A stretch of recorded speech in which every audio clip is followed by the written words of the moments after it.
Well, good morning, everybody. Thanks for typing in your introductions. It's great to hear what everybody's thinking as they come in. We're going to talk about quite a few things on succession planning today and really look at the basics of it, but then we'll talk about how you can customize this for your organization, because it's really going to vary from organization to organization. We're going to talk about succession planning today, in depth, what succession planning really looks like. Before I get started, I did just want to thank Nonprofit Association of the Midlands for hosting us today. Just been exciting to work with them over the years, and I'm happy to be doing this as a partnership with them today. So we want to start off by saying just some statistics. So we have this wake-up call report that looked at nonprofit leadership across the country and found a lot of concerning things, that maybe we're not investing in nonprofit leadership as much as we should be. So some of the statistics, they found that 67% of executive directors are planning to leave their job in the next 5 years. Which is, 5 years is a pretty long time. That's somewhat to be expected. But they also found that 78% of nonprofits didn't have any kind of succession plan in place. So that's quite a few nonprofits who are really without a succession plan. They're planning to have a crisis.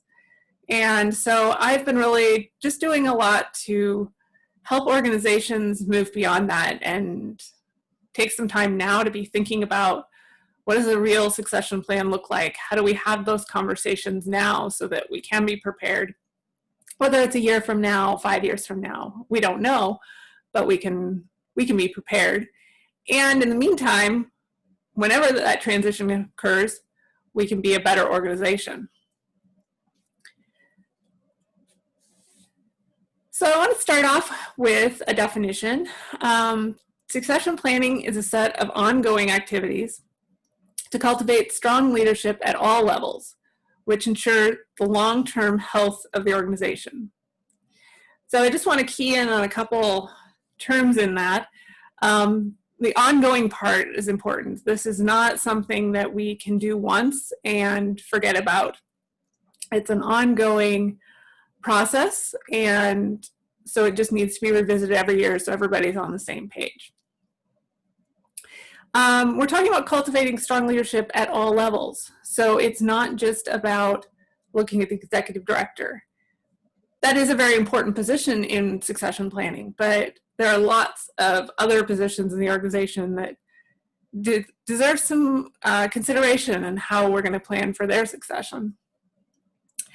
And we're thinking about the long-term health of the organization, leadership development over the long term, and really making the organization stronger while we're doing our succession planning.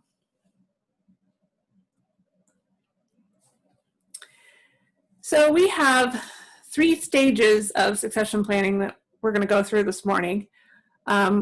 This is adapted from a white paper put out by the Annie Casey Foundation called Building Leaderful Organizations. And I'll send this to you after the presentation. It's got some good points in it. So let's see, maybe talk a little bit more about definitions before I get into some of the details.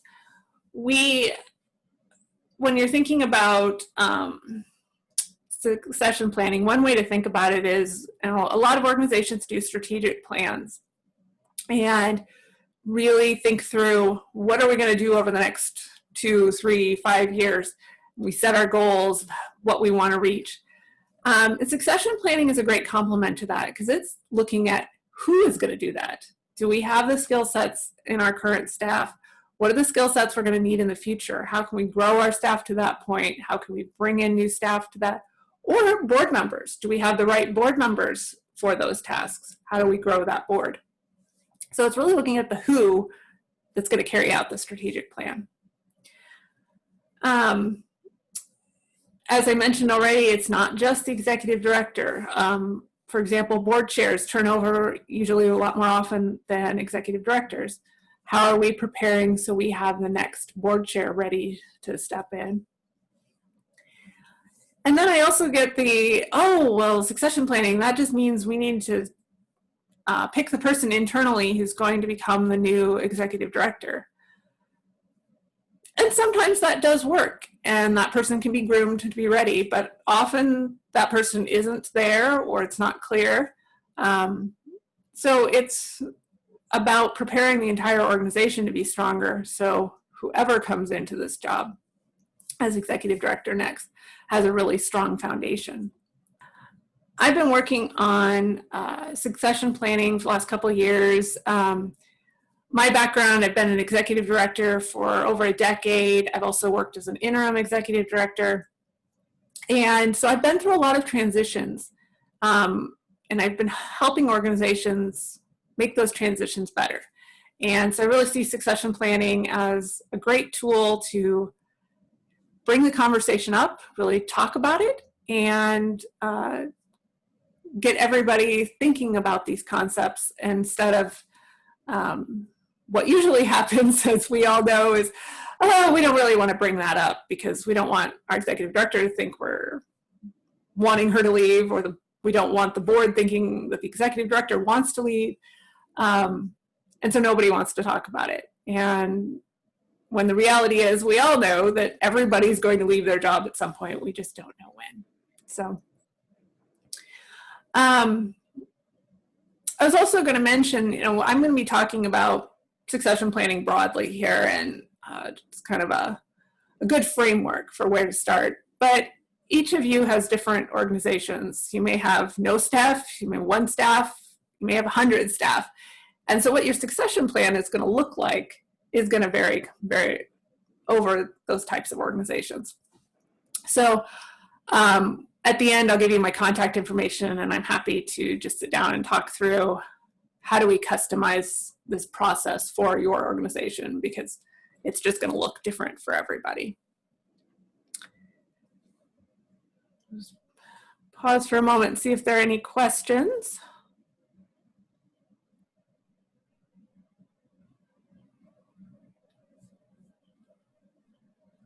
Okay, don't see any at this point. So I'm going to go into the first of those 3 ways of thinking about succession planning, and that's the emergency succession plan. And this idea, is pretty straightforward. Everybody understands that emergencies happen.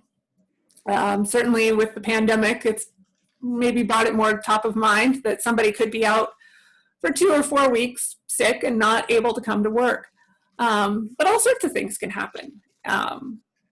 And so just planning to have a plan during an emergency, everybody's going to be better off.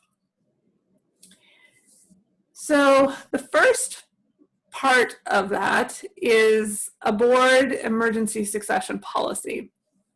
And so this is a document that the board puts together that really lays out, okay, starting, and this is going to mainly be for the executive director. If the executive director is out for whatever length of time, who's going to take on those roles?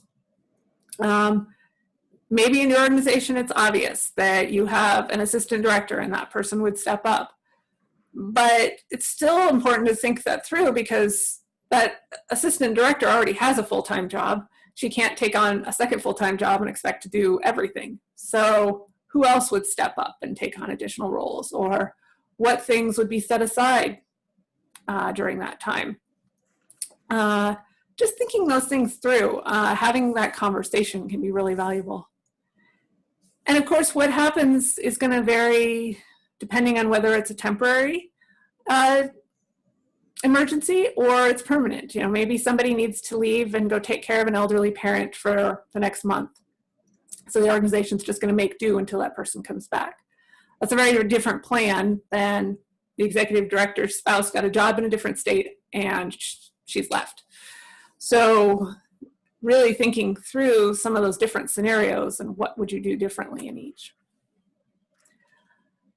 I think it's also really important to at least have an initial conversation about what communication would look like in an emergency, who would need to be contacted, and who would contact them.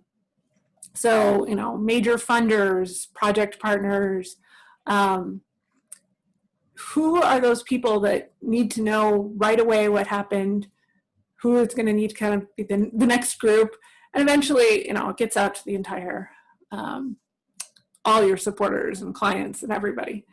But just having that list put together so everybody knows where it is a really great start. And then the final thing that I would encourage you to think about in this emergency succession policy is compensation. And this just comes from experience. I've had conversations where I've come in as the interim executive director. Somebody's been filling in the executive director role on top of doing her own job. And I said to the board, so have you paid, how much extra did you pay her during that time? And they just looked at me like I was crazy. Like, this poor woman has been doing 2 full-time jobs. So you don't have to have specific dollar amounts in there, but just to have something in the policy that when a board is suddenly having to deal with this situation, that they've thought about, okay, we're going to pay this person this extra amount of money. And so I will send you after this a template for a policy that you can really take and work through with your board. And I think the document itself has a lot of value, but that conversation has just as much value. So really taking the time to have a real discussion amongst the board members of, here's what we've put out as a policy. What are the things that you're concerned about that maybe, we haven't thought about, and just talking through what that looks like. Ingrid, there's a couple questions in the chat, which are actually mine. So I was just wondering a couple of things. First of all, about the communication, who tells what. Is it typical to have like a written, like I'm thinking of like a phone tree that my mom used to have, like for church when I was growing up, when something happened, this person called this person. Is that typical to have that planned out to that detail, or is it just a little more general than that?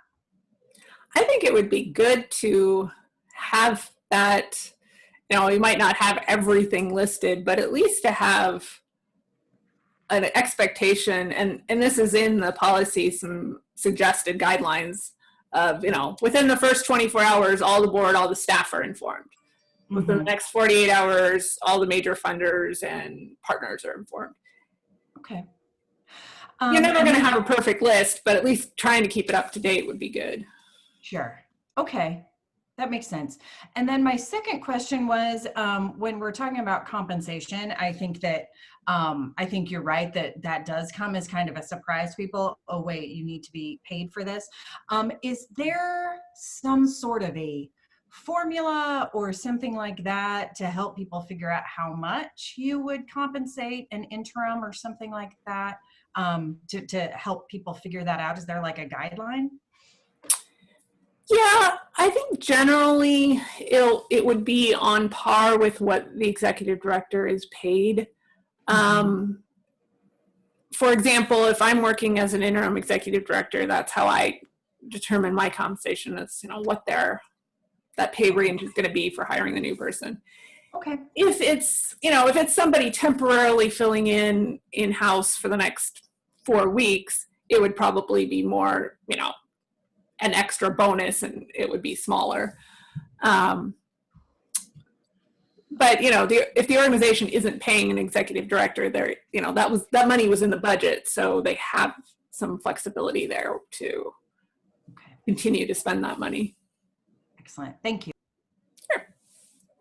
So the second part of this emergency plan, and really comes out of creating that succession policy as you start to have those discussions, is an organizational manual. And this is basically taking your job and writing it down, which sounds daunting, I understand. There's lots of different ways to structure this, and organizations do it differently, but it's really thinking through, what do you do on a daily basis, weekly, monthly, annual basis? And so one way to do it is just to do it over time, not try to write everything down at once. And having every staff person do this. You may not need to do that, if you've got 10 case managers who all have the same job, you may only need one manual for that position. But, one that I think gets overlooked sometimes is receptionists tend to have a huge range of tasks that they do and a lot of information they have.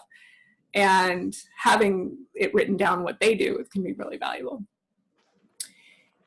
Thinking through as part of that, where to find the resources that you need for doing your job. So that could be, where are the keys stored? Which files do you need to do this? I was working with an organization where they had their fiscal director had started putting together this organization manual for his own position, and he was suddenly out on medical leave and not available at all. And so they kind of had to scramble. So they took what he had started on, and one of the first tasks they needed to do, the instructions were very clear on how to do them, but the first instruction was log in, and nobody had the login name or password. So they eventually got it, but that's obviously in this day and age, figuring out a way to make sure that the passwords are available is really important. And there's lots of different ways to do that. There's secure password managers. I, at one point, and this was many years ago when I was executive director, but I just printed out the list of passwords and I gave it to my board chair and said, just put this away and don't ever look at it unless you absolutely need it. But then I knew somebody had it just in case. And then the critical relationships, and this feeds back into that communication piece. Who are the people that you would really need to know and would really feel valued in being told if something happened? Another example, I was working with an organization after the fact that had to fire their executive director, and they didn't really have a communication plan in place, and a local funder happened to email the executive director that day and got an auto reply that said this person no longer works at the organization. That's not the way you want your funders to find out the executive director is gone. How much better would it have been if that funder had instead gotten a phone call saying, so-and-so's gone, we have a plan, this person's taking care of things, and we're working in a forward direction. It's a much different message that you can put across. As far as which technology to use to create an organization manual, some people just do Word documents. Some organizations really try to do a template that everybody in the organization uses so that it's very consistent. Like an online wiki kind of thing, or some groups use something like Asana or Trello. So it's whatever technology works best for you. And I know it does sound like a lot of work to do this, but I will tell you, I was doing this in the last year of my executive director position, and I really found that once I had everything written down in one spot, all that information that I only needed on rare occasions, I knew exactly where it was. I didn't have to go hunting for that old email. It was all in that one document. So it saved me time. It also helped me see things that I didn't really need to be doing. I'd been the original executive director, and so I had just kind of kept some things that somebody else could be doing. And so it helped me move those tasks on.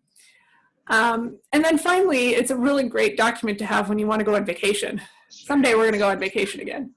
And so just having stuff already written down when you're ready to leave on vacation, you've got a lot of your work already done to describe things to somebody. You just hand that off. So I really recommend putting this together, and then asking your coworkers, what information would you need if I was gone? And make sure that what they think of is also in that document, because you may not have realized that no one else knew the combination on the safe or something like that. So the second area that I really want to focus on in succession planning is strategic leadership planning. So this is going beyond the emergency and really looking at, as I talked about earlier, who is leading your organization into the future? Whether that's your executive director, your program managers, your board members, do they have the skills they need? Obviously, we all know we can get better in all areas of our job. And so the idea behind strategic leadership planning is let's really be strategic about it. Let's make sure that everybody is in the right place at the organization, they've got the right duties, and that they are really growing and improving themselves. As well as thinking, it really helps when you're thinking about recruiting new people, especially board members. It's a great way to think about what are those skills that you need on the board to move the organization forward. So a leadership development plan starts with looking at job descriptions. I know often in nonprofits, job descriptions tend to get out of date and more as jobs morph and change and new grants come in. And so really taking a look at those job descriptions to start with and making sure they're accurate. Looking at them for board members as well. And then thinking about, well, what changes could we make? I know my situation was not unique. I started as the executive director and I only had one other staff person when I started in 2005. By the time I left in 2016, I had 12 staff. So my job had changed dramatically over that time. But I still had some tasks that I did that were administrative or things that just weren't appropriate for an executive director position. A good example is because I have a background in computers, I was the computer tech person for the organization. Well, we certainly weren't going to look for an executive director with that level of computer skill. That didn't make any sense. So that was one area where we really planned out, the board and I, that we were going to hire somebody to do the computer work once I was gone. And so I made that process work. I also see a lot of executive directors who don't have somebody doing administrative work, and they're just completely overwhelmed with that, or often the bookkeeping the executive director is doing. And so that's a good conversation to have is that the best use of your executive director's time? Or should you be thinking about how to separate those duties and bring on somebody else to do some of that work so the executive director can spend their time fundraising, developing partnerships, much more higher dollar value activities. So then the next part of leadership development plan is to look at your strategic plan and what are your goals? What do you want to be doing in the future? And what staff skills and staff members do you need to get to that point? From there, you can then create some kind of matrix document to show how you're going to plan for that growth. So, for a larger organization, it might be looking at, well, here's our fiscal department, and we think, person A would be a great person to eventually become the fiscal director. What skills do they need in order to get to that point? Starting to have an intentional process to move that person along to that stage. And you may not have that many staff. It may be just one or two staff people. Or what skills do they need to move to the next level to help the organization move? I'm putting that together in some kind of plan. And sometimes when I say that, people say, oh, well, we don't have the money for development of staff. So I really, one, I do encourage thinking about how you can put some money towards this. But two, a lot of the best ways to learn new skills don't cost money. certainly we all know that we've learned our skills on the job as we've developed. And so really, what I think is most important is that it's an intentional process. So, going back to my fiscal example, maybe the fiscal director, we really want somebody who's good at making presentations. So that's something where we're going to make sure that the staff person is going to start making some presentations in some way, shape, or form. Or maybe they're going to take on more of the budgeting responsibilities for particular programs, whatever it is, but thinking that through so it's not just, oh, well, that person would be good for the job, but they're not ready yet. Well, how could they move up?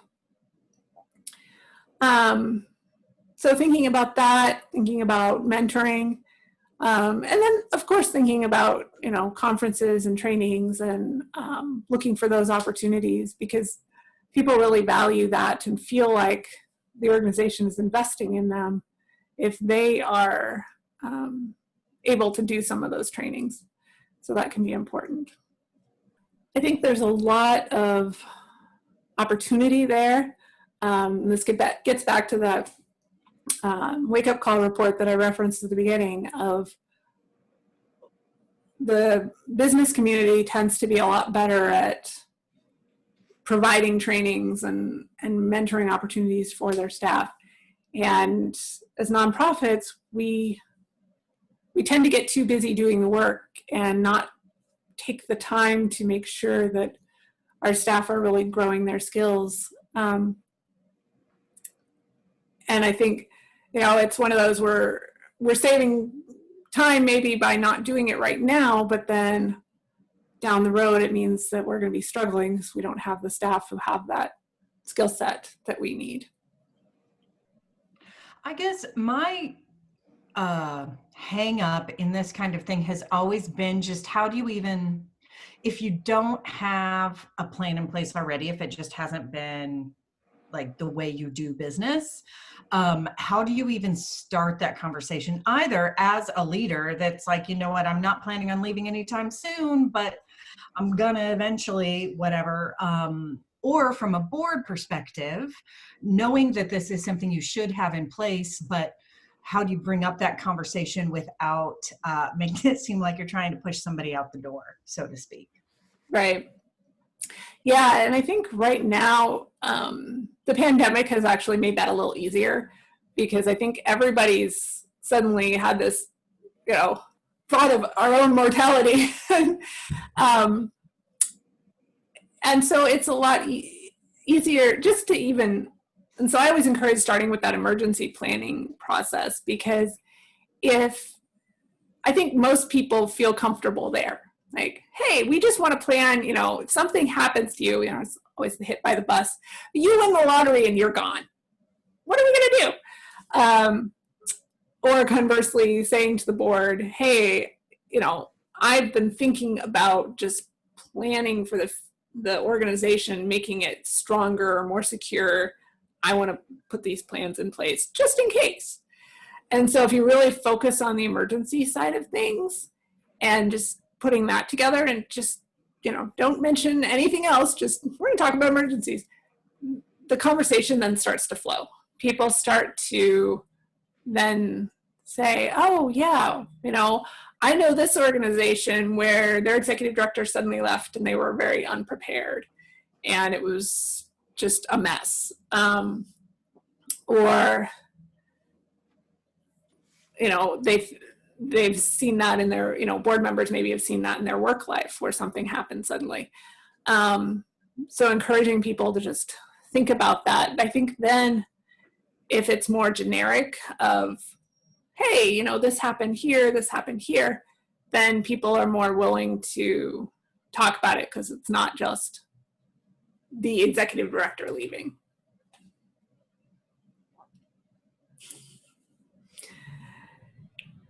And I think then, things around the, we talk about creating the organization manual and having each person create that for their own job. Obviously it sounds a lot better if you say to all the staff, hey, we're all going to be creating this. It's not like you're singling one person out and saying, write down everything you do, because that would be obviously a little threatening. It's a different perspective, obviously, if there's 2 staff, but I think then it's even more clear that, say there are only 2 staff, if one person's not there, the other person has to know what's going on because otherwise they can't function. Right. Sure. Good. Thank you very much. I wanted to mention the last of the 3 areas in succession planning, and that's departure-defined succession planning.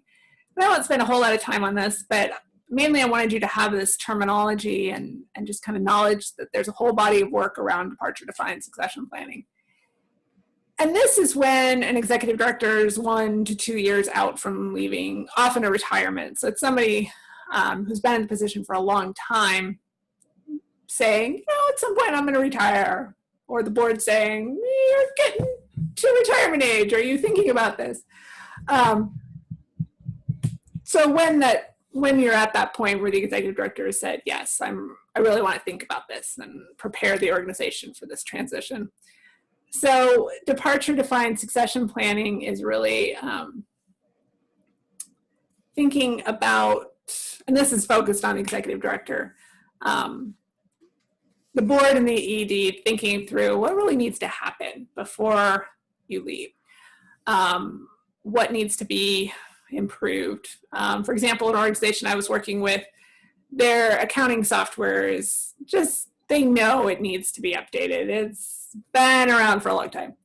And so the board asked the executive director to make sure and transition to the new accounting software. So a new executive director wouldn't have to deal with that.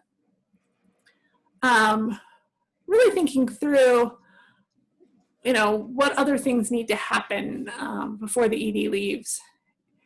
And thinking through what, there's obviously a balance between, you don't want to make all the choices for the incoming executive director. But there's also things like the accounting software, for example, has to change. And for a new executive director to come in and choose new accounting software on top of everything else they're learning, they're just not going to be ready to do that for maybe 2 years. And if it needs to be done now, get it done. Similar thing, there may be staffing issues that need to be dealt with. Maybe there needs to be a staff restructuring. You don't want to do a whole bunch of changes and bring in a whole bunch of new people before the new executive director comes in. But if there are, maybe you've got a staff person who it's not working out, don't leave that for the new executive director to figure out. Or maybe you just need to reorganize staff duties so that they work better. The existing director can do that much easier because they are very knowledgeable about the skill sets of each staff member. And then it's a good time to really talk through the idea of whether an interim director is needed. So interim executive directors, that's bringing in somebody who's had experience already as an executive director to come in during that interim time to give the board time to look for a new executive director, but also to be that internal consultant. They're coming in with executive director experience. They can really dive deep into the organization and provide that break between an outgoing director and the incoming person, just to give the organization time to process that departure, especially if it's somebody who's really well liked and had a strong personality. It can be really good to have somebody in there temporarily who's going to just clean things up, improve things, get everybody on the same page and ready to hand off the organization to a new person. So that's could be a whole other workshop just on the departure-defined succession plan. But there's a lot of good information out there, and I'm happy to talk to you more about that if that's the position that your organization is in. So as I mentioned at the beginning, this is an ongoing process. So just another reminder that this is something that, that board puts together the emergency succession policy. It's something that's looked at every year so that new board members know it exists. You don't want to have somebody not realize that you have this policy when you really need it. But also things change. Maybe the person that we're going to appoint is the temporary fill in for the executive director is no longer there, so that needs to be updated, thinking things through. And then finally, I really wanted to talk about succession planning for boards and a little bit about how that's different for boards versus staff. Most boards have term limits, and so you know, at least when terms are ending, you may not know exactly when people are going to leave, but I think it's really valuable to think this through. I'm sure many of you have experienced what I went through. As an early executive director, I had a really great board chair, and she was great. She had the time, she had the energy, she was a great person to bounce ideas off of. And one day she came to a board meeting and said, I can't be the board chair anymore. I've taken a new job and I don't have time anymore. And it was just, we all looked around the room at each other and we had nobody ready to become the next board chair because we'd never really talked about it. We just assumed that she would be there forever. I know better now, but we really scrambled at that point. And so I think there's a lot of ways that you can improve things in the beginning, starting now, so that down the road when you need that new board chair, you've got one or maybe even two candidates who you can choose from. So I think one thing that it really starts with is when you're recruiting, really recruit for leaders. Thinking about board members, who would be your next board chair? Are the people that you're recruiting to bring on this board, do they have leadership potential? Are they interested in that? And they may not be interested in becoming the board chair. You obviously don't need everybody to be, but talking with them about that expectation that everybody on this board is going to take on a leadership role. Maybe it's going to run a committee or a special project, but that's going to be an expectation. I think it just brings in better board members because they know up front that this is not a board where you just sit back and show up for meetings and that's all you do. You're going to be doing active work.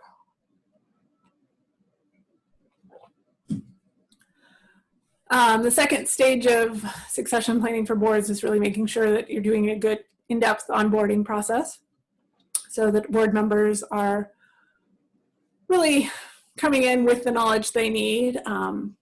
They're learning about the programs and the organization. They're getting really excited about it. Maybe matching board members up with buddies so they have somebody to ask questions of.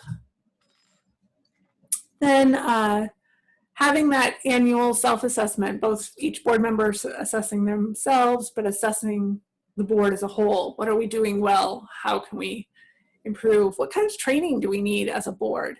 Do we need a training on board leadership or succession planning or all of those different topics? How are we working that in?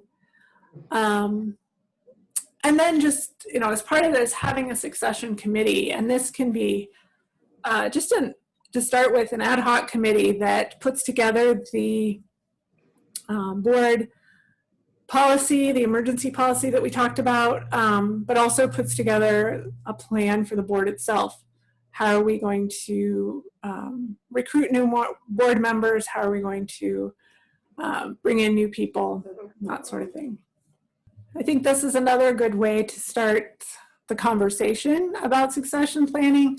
Like I said, board members just turn over more often than executive directors or senior staff. So it's a good way to start the conversation of, well, we need to be planning for those people to leave as well.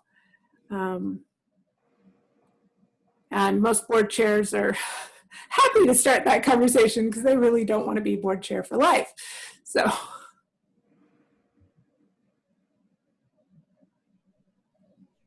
Hi, this is Jamie with Spark, and I have a question about level of engagement or leadership you might expect from your board to actually manage this whole process right here in relation to board succession planning.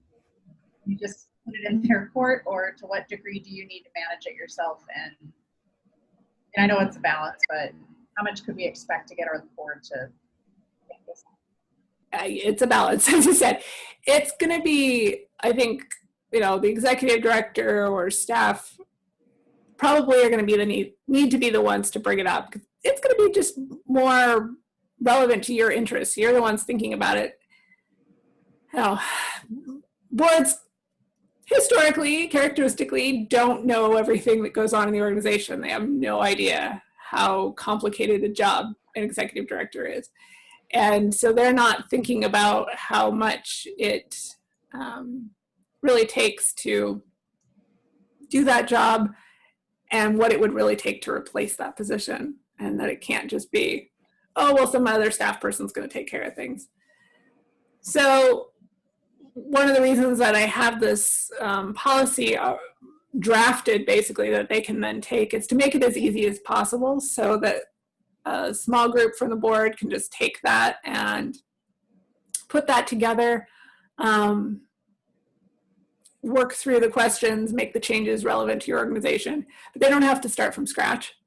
And so that makes it, it's a lot easier to edit a document, customize for your organization than it is to start from scratch. So that's one of the big ways to really get them thinking about it. And same with just thinking about succession amongst themselves, just bringing up that question of, okay, board treasurer is another one where we often have the one person who's the board treasurer, just encouraging them to have that discussion of, well, how, who's going to be the next board treasurer? What would we do if so-and-so left? If they start, I've had this conversation with a few different boards that I've worked with, and once they start talking about it, they start realizing, oh, yeah, we really need to think about that. It then takes the executive director to follow up and get them to actually take action. But I think having the discussion can be really productive. Going back to Rosie's question, I did want to just throw in a couple other ideas of how to get the conversation going. We talked about the emergency planning, sharing stories of other successions, things that have gone well. Always good to share those stories, but maybe there's certainly plenty of stories out there of what's gone badly. But also just asking a funder to require it can be another good way. We've had, when I was an executive director, we had some good, a local funder here in Lincoln who said to us, we've been supporting you, you're doing great work, but we really think you need to move to the next level. And so we're going to take this grant application you gave us and we're adding in this requirement because we think your organization is now big enough. And, that was an incentive. If the Cooper Foundation told me I need to do this, I was going to do it. But you can even ask a funder, writing it into a grant to say, we're going to do succession planning. Then it's in the grant and you have to report on it.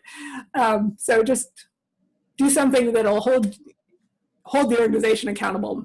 I would be happy to take more questions. I would really encourage you to think about, and if you want to type this in the chat box, what's your next step you're going to do? The next week, what's something you're going to do towards succession planning? This could be as simple as you're going to schedule a discussion with your board, or maybe just your board chair to start with. Or maybe, I'm going to be sending you a bunch of resources. You're going to just look at those and read those carefully and start thinking about it. So I just want to have you think about that. You took the time to come today and listen. So what's going to be your next step on succession planning? So Jamie says she's going to discuss this with her executive committee in July. Peggy's going to look at her current plan and share it with the board. Oh, that's great that you already got a plan in place. And Glenda's going to discuss with the executive director and governance and nominating committee chair. So that's great. And we'll certainly share the recording with you. So if you want to share that with more people, you're welcome to. Because I think, they might. succession planning, you know, as I said at the beginning, people start out thinking, oh, it's just about finding somebody to be the next executive director. And what we can really think about is how can we go from just not having a plan, planning to be in crisis mode if we hit an emergency, to really having a plan to move forward and be ready to grow the organization. To finish up, and I'm happy to stay and answer questions if you want to talk things through more, but I'm happy to also just schedule a time that we can talk and talk through your organization's individual process, or maybe if you and your board chair want to get on a call with me. During this current pandemic, I've been, my main projects are succession planning and nonprofit consulting, and a lot of stuff has been on hold. So I'm pretty available, and certainly don't charge for that initial call at all. So welcome you to take advantage of that. I'm also here in Lincoln going to be doing a second round. We did a first round last year, a program called Successful Transitions. And so it's about a 4-month-long program where we really go in depth to each of these topics. It's a cohort of 6 to 8 organizations, and they work through, from whatever point they're at, work through documents, get everything in place, and come out at the end with their full succession plan. But as well, the organizations that participated really had a great opportunity to talk with each other, as fellow executive directors, and think through what their challenges were. And so it was really well received. So optimistically, I'm going to do that in the fall. We're hoping that it'll be a in-person session, but we'll see how that goes. But that's something else to keep an eye out for, is that Successful Transitions program. We'd certainly welcome folks from anywhere in the state to join us for that, especially if it winds up being online. We'll see.